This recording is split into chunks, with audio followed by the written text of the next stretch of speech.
And our very own Chubby Brown, Royston Vasey, is only the fourth most offensive... And our very own Chubby Brown, Royston Vasey, is only the fourth most offensive comedian in the world.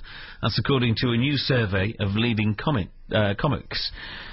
He lost out to Mock the Week star Frankie Boyle for the rather dubious honour. We've been asking people on Teesside who they think is funny. Michael McIntyre, I don't know. I think probably because it's about everyday life he talks about. Take me out, Paddy McGuinness.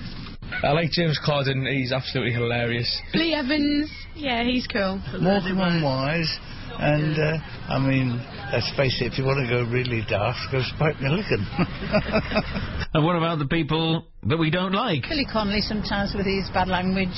Michael McIntyre, I don't like him. It's not funny, don't like him. What do you not like about him? Just offensive. I think it's his hair. Roy Chubby Brown, he's vile. Is it Frankie Boyle? I don't like him.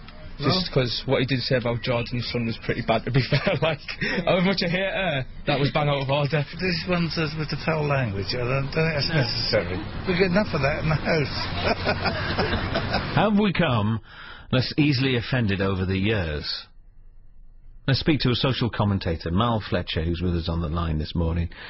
Mal, I mean, now we, like I say, becoming less sensitive to offensive jokes, or is it the targets that have changed here? Well, I don't know that we've changed all that much, John, in terms of our core attitudes to what's funny and what's not. I mean, I was listening to those Vox Pops there, and people, clearly, a lot of them feel that the mainstream comedians are the most funny these days. I think that's linked to a desire most of us feel for a more cohesive, or at least a less tense society. I mean, as the world's become smaller, some of the people we once might have laughed at have moved in next door, and we think of them as friends and neighbours now. We don't want to see those divisions growing. And comedy, let's face it, it's a powerful tool for bringing us together, you know, around, well, one thing for sure, that's our basic humanity with all of its flaws and foibles. And the best comedy today, it seems, the best-selling comedy, has become a lot more eclectic and a lot more inclusive as a result.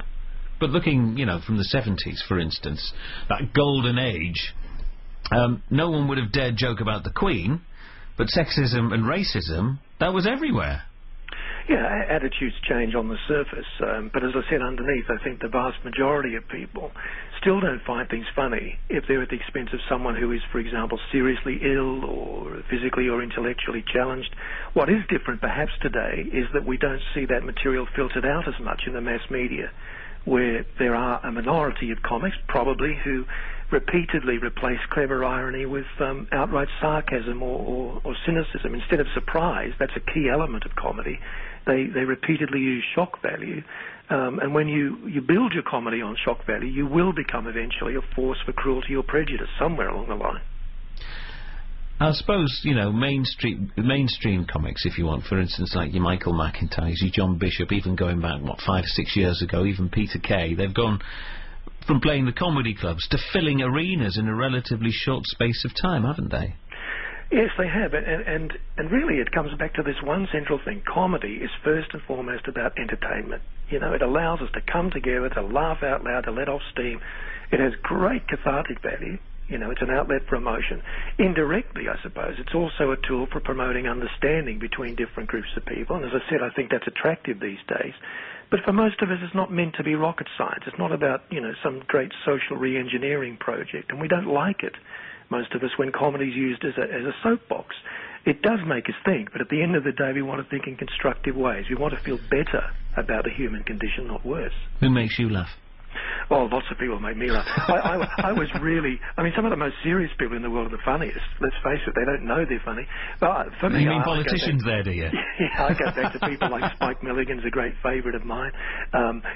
Anarchic in a good way. I think, you know, anarchy can sometimes be the least constructive form of debate. But he was anarchic in a very funny and light-hearted sort of a way. There was no attack necessarily in what he was doing, and that was attractive to me. All right. Good to talk to you, Mal. Thank you for that.